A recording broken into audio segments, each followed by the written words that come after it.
समक्ष विषय नवरात्रि के साथ आज के कार्यक्रम की शुरुआत कुछ लाइनों के साथ करेंगे। माँ की शक्ति का वास हो, संकट का नाश हो, हर घर में सुख शांति का वास हो। इसी के साथ हम आज के कार्यक्रम की शुरुआत कृष्णा जी से करेंगे। कृष्णा जी, आप आए और अपने विचार रखें। नवरात्रि की हार्दिक शुभकामनाएं and happy Sunday, good morning. तो सभी को पता है अभी नवरात्रि चल रही है एंड नवरात्रि में बोला जाता ना देवी शक्ति, तो हर नारी में एक देवी होती है। तो इस टाइम पे हमें हाइजीनिक रहना चाहिए, ज़्यादा हाइजीन को मेंटेन करना चाहिए एंड मतलब जितना हो सके थोड़ा बोला जाता है ना कि माता रानी श्रृंगार से खुश मतलब बहुत ज्यादा खुश होती है, तो हमें बहुत अच्छे से रहना चाहिए अपने घरों में भी। तो इसी के साथ मैं रोज तो अपना विचार रखती हूँ, लेकिन आज मैं एक भजन से शुरुआत करती हूँ। तो मैं आशा करती हूँ कि आप सबको अच्छा लगेगा। देवी दुर्गे उमा विश्व जननी रमा मातु तारा, एक जगदम्बे तेरा सहारा। देवी दुर्गे उमा विश्व जननी रमा मातु तारा, एक जगदम्बे तेरा सहारा। तुमने सारे जगत को बनाया, तो ही वैष्णवे महामाया। तूने सारे जगत को बनाया, तो ही वैष्णवे महामाया। माँ तुम्हारी शरण, तुम्हारे चरण का सहारा, एक जगदम्बे तेरा सहारा। मेरे मुंडों में गमालिका है, जटी से जटी तालिका है। सुंदर सी बालिका रूप की तालिका रूप धारा, एक जगदम्बा तेरा सहारा। हजारों ही अपराध मेरा, ओ अधम पाप के पुत्र तेरा। फिर भी माँ को सदा पुत्र प्यारा, एक जगदम्बे तेरा सहारा। देवी दुर्गे उमा विश्व जननी रमा मातु तारा, एक जगदम्बे तेरा सहारा, एक जगदम्बे तेरा, जगदम्बे तेरा सहारा। Thank you. Thank you so much Krishna ji, आपके इतने अच्छे गाना के लिए। कुछ लाइनों के साथ हम आगे बढ़ेंगे। शेर पर सवार होकर खुशियों का वरदान लेकर, शेर पर सवार होकर खुशियों का वरदान लेकर, हर घर में विराजी अम्बे माँ, हम सबकी जगदम्बे माँ। नवरात्रि की आप सभी को हार्दिक शुभकामनाएं। इसी के साथ हम मनोज का अनुरोध करेंगे कि आप आए और अपने विचार रखें। मनोज, रांची झारखंड से। कैसे हैं आप सभी? आई होप आप सभी अच्छे होंगे, मजे में होंगे।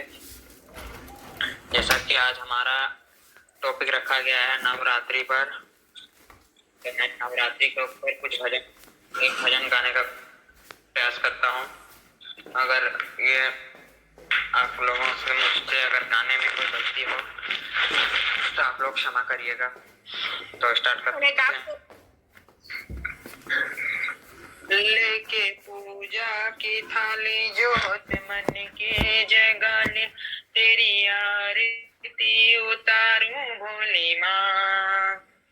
तू जो दे दे सहारा, सुख जीवन का सारा, तेरे चरणों पे भालू भोली माँ। ओ माँ, ओ माँ, लेके पूजा की थाली जोत मन के जगाने, तेरी आरती उतारूं भोली माँ। तू जो दे दे सहारा, सुख जीवन का सारा, तेरे चरणों पे बालो भोली माँ। ओ माँ, ओ माँ, ओ धूल तेरे चरणों की लेकर माथे तिलक लगाया। ओ धूल तेरे चरणों की लेकर माथे तिलक लगाया। यही कामना लेकर मैया द्वार तेरे मैं आया। राहों मैं तेरा होके, तेरी सेवा में खोके, सारा जीवन गुजारूं भोली माँ। तू जो दे दे सहारा, सुख जीवन का सारा, तेरे चरणों पे बालू भोली माँ। ओ माँ, ओ माँ, लेके पूजा की थाली जोत मन के जगाले, तेरी आरती उतारूं भोली माँ। तू जो दे दे सहारा, सुख जीवन का सारा, तेरे चरणों पे बालो भोली माँ। ओ माँ, ओ माँ, ओ माँ, ओ माँ। धन्यवाद। बहुत बहुत धन्यवाद मनोज, आपका इतने अच्छे भजन के।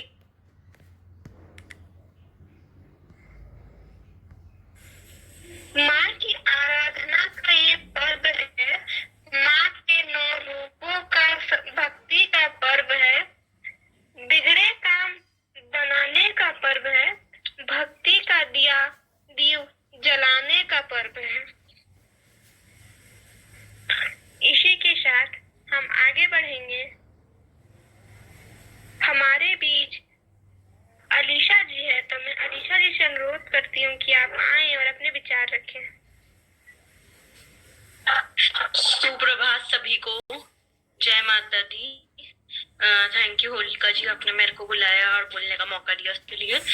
और जैसे कि मैं बताना चाहती हूँ कि जो नवरात्रि होती है वो 2 टाइम मनाई जाती है। एक तो चैत्र नवरात्रि होती है जो कि माता जी की पूजा और अर्चना हम इतने अच्छे से करते हैं, और 9 दुर्गे जो है उन्हें उनकी पूजा करते हैं, उनकी आरती और उनसे हम प्रार्थना करते हैं कि हमें वो जीवन में हमें बुद्धि दे, समृद्धि दे और हमें सुख शांति दे, हमें स्वास्थ्य अच्छा रखे हमारा। वो भी हम माँ से हम प्रार्थना करते हैं। तो ये 9 दिन होते हैं जिसमें हम उनकी पूजा अर्चना, और कुछ लोग व्रत भी रखते हैं, जैसे मेरी जो मम्मी है उन्होंने रखा है। तो 9 दिन व्रत रखा जाता है और बहुत अच्छे से जो नवरात्रि है वो मनाई जाती है। जैसे कि रामनवमी के दिन राम भगवान की जो जन्मदिन है उसको मनाया जाता है। नवमी को इस नवरात्रि का आखिरी दिन होता है। और जैसे कि दूसरी जो नवरात्रि होती है वो भी बताना चाहूंगी मैं, उसका भी महत्व, उसका भी बहुत महत्व है और इसका भी बहुत अलग महत्व है। तो जो गरबे वाली नवरात्रि होती है उसमें भी हम माता जी की बहुत अच्छे से अर्चना, आरती, पूजा और गरबे भी किए जाते हैं। जैसे कि जो इंदौर में बहुत अच्छी तरीके से किए जाते हैं, हर ही जगह पे किए जाते हैं। सबके अलग अलग मतलब सब अलग अलग गरबे वाली नवरात्रि को बहुत ही अच्छे से मनाते हैं। और मैं बताना चाहूंगी मेरा एक्सपीरियंस कि मैं जो गरबे वाली जो नवरात्रि होती है उसमें मैं 9 दिन पूरे उपवास रखती हूँ। और हमारे यहाँ जो नौमी होती है, एक चीज और बताना चाहूंगी मैं, हमारे यहाँ जो नौमी होती है उसके दिन कन्याओं को 5 या 7 कन्याओं को बुलाया जाता है और उन्हें हलवा पूड़ी का प्रसाद दिया जाता है और बहुत अच्छे से ये पर्व मनाया जाता है। तो मैं आशा करती हूँ कि आप सब स्वस्थ रहें, सब बढ़िया रहें और अपने स्वास्थ्य का ध्यान रखें। जय माता दी। सभी को हैप्पी चैत्र नवरात्रि की हार्दिक हार्दिक शुभकामनाएं। सबको पहले गुड मॉर्निंग, हैप्पी संडे, और आप सभी को चैत्र नवरात्रि की हार्दिक शुभकामनाएं। माता रानी की कृपा आप सभी पे बनी रहे, सदैव खुश रहे, स्वस्थ रहे। एवं मैं चैत्र नवरात्रि पे ये बोलना चाहते हैं कि आज का जो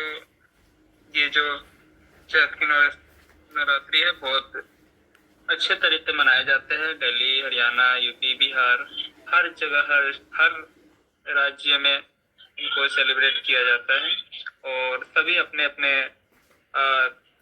नियम अपने अपने तरह से इनको चैत्र नवरात्रि में व्रत रखते हैं, पूजा अर्चना की जाती है। तो बहुत अच्छी तरह से सेलिब्रेट करते हैं इसको, इस त्योहार को मनाते हैं और दीपक वगैरह जलाते हैं, पूजा अर्चना जो भी होती है वो सब करते हैं। हम हिंदू को ये चैत्र की नवरात्रि बहुत हिंदू धर्म में बहुत धूमधाम से मनाते हैं हम सभी। और आज का दिन एक छठ पूजा भी होता है जो बिहार वासी लोग मनाते हैं। तो आज छठ पूजा का भी दिन है, आज खरना फर्स्ट पहला दिन होता है। तो ये भी बहुत इसी के साथ में ये भी छठ पूजा होती है। तो हम सबको ये नवरात्रि का त्योहार जो है इस साल में 2 बार आती है, जो ये अभी जो चैत्र का नवरात्रि है उसके बाद एक और जो नवरात्रि आती है। तो दोनों में स्पेशल ज्यादा कुछ डिफरेंस नहीं है, बट हम सब ने इसमें और उसमें दोनों एक जैसे, मतलब जिस जैसे इसमें होता है वैसे उसमें भी किया जाता है। तो उसमें ज्यादा कुछ नहीं बोलना चाहते। धन्यवाद आपको। तो सबसे पहले तो सभी को शुभ प्रभात, हैप्पी संडे। और ये जो आज का टॉपिक है वो बहुत अच्छा टॉपिक डिसाइड किया है, जिसने भी किया है। जो आज के समाज जो आजकल पीड़ित है, प्रार्थना करते हैं, वो बहुत चीजों के लिए प्रतीक है। ये हमें डिनोट करता है कि जो हमारी संस्कृति है उसमें जो महिलाएं हैं वो भी जो है वो एक देवी माँ और भगवान के प्रतीक हैं। जो कुछ और ऐसे धर्म हैं जिनको मैं कंपेयर तो नहीं करना चाहूंगा, जो अलग अलग धर्म हैं, उनके अलग अलग मान्यताएं हैं, लेकिन हमारा जो एक सनातन धर्म है वो इतना ब्रॉडर है, इतना ब्रॉडर माइंडसेट का है, जो एक स्त्री रूपी जो आज के समाज में हमें देखने के लिए नहीं मिलता है। जो आज की महिलाएं जो आजकल पीड़ित हैं, तो हमें लगता है कि ये हमारा समाज ही है जो एक बंधन में बांधता है महिलाओं को। हमारी जो संस्कृति है, हमारा जो धर्म है, वो भी भगवान जो हमारी देवी माँ है, जो उनके स्वरूप हैं, दुर्गा माँ हो, पार्वती माँ हो, अलग अलग हमारी देवियाँ हो, वो जो है वो हमारे लिए कितनी महत्वपूर्ण है और उसकी क्या भूमिका है हमारे धर्मों में, उसको बताना तो मतलब ये सब जानते ही हैं। और मेरी विचार ये है कि जो हमें एक समाज नहीं देता, जो हमें कहीं ना कहीं हमारा परिवार नहीं देता अधिकार, वो हमारी धर्म और हमारी संस्कृति हमें देती है कि यू कैन डू इट। ये कि जो नवरात्रि है वो हमें ये दर्शाने के लिए है, प्रार्थना के साथ साथ, कि जो महिलाएं हैं वो किसी से भी कम नहीं है और वो भी बहुत आगे चलकर जो है वो कहते हैं ना कि महिलाएं मतलब जो हमारी देवी माँ है वो शक्ति के प्रतीक है, उसे शक्ति के रूप में ही दर्शाया गया है, पुरुष को नहीं। तो महिलाएं कुछ भी कर सकती हैं और मतलब आगे बढ़ सकती हैं। और ये जो पावन दिन चल रहा है उसके लिए मैं ये बोलना चाहूंगा सभी को हैप्पी नवरात्रि। आप लोग ऐसे ही हंसते रहें, मुस्कुराते रहें। मैं रोजाना नहीं आ पा रहा हूँ, तो इसके लिए माफी चाहूंगा। Thank you so much Mala ma'am, मुझे अवसर देने के लिए कि मैं यहाँ बोलूँ। Thank you so much. Thank you so much Karan ji आपके इतने अच्छे विचार के लिए। इसी के साथ हम कुछ लाइनों के साथ आगे बढ़ेंगे। हो जाओ तैयार, माँ अम्बे आने वाली है। सजा लो दरबार, माँ अम्बे आने वाली है। तन मन और जीवन होगा पावन, माँ के कदमों की आवाज से गूंज उठेगा आंगन। Good afternoon ma'am, good afternoon everyone, and आप सभी को हैप्पी नवरात्रि। तो मैं इस नवरात्रि के अवसर पे यही कहना चाहूँगा कि मतलब सब लोग इस नवरात्रि को मना रहे हैं। काफ़ी पावन अवसर होता है हम सभी के लिए। तो इसमें हमें अपनी जो वैचारिक क्रांति है मतलब हमारे जीवन में, उसे भी हमें अपने विचारों को भी परिवर्तित करना चाहिए। मतलब जैसे हम पूजा पाठ करते हैं, ईश्वर का ध्यान करते हैं, माता रानी का ध्यान करते हैं, तो मतलब जैसे एक होता है ना कि हम किसी चीज को एज अ फॉर्मेलिटी करते हैं, और एक दूसरी चीज होती है मैम कि एज अ रियलिस्टिक वे करते हैं। तो मतलब सिर्फ हमें उस चीज को पूजा तक ही सीमित नहीं रखना है, जो भी हमारे विशेष है उसको अपने मतलब जीवन में भी उतारना है। जैसे किसी दिन अगर हम कहीं मतलब जा रहे हैं, हमने किसी को मतलब कोई एनिमल देखा जो कि डेथ कंडीशन में है, उसको मतलब अगर हम हेल्प कर सकते हैं, because we are all are human being, तो हम उस एनिमल की हेल्प कर सकते हैं, तो हमें उसकी हेल्प करनी चाहिए। और भी बहुत सारी चीजें हैं, जैसे काफी सारे मतलब लोग होते हैं जो पुअर मैन होते हैं, बेगर्स होते हैं, तो उन्हें अगर हमारे मतलब जरूरी नहीं है कि एज अ फाइनेंशियल हेल्प ही हम उन्हें कुछ खाने का दे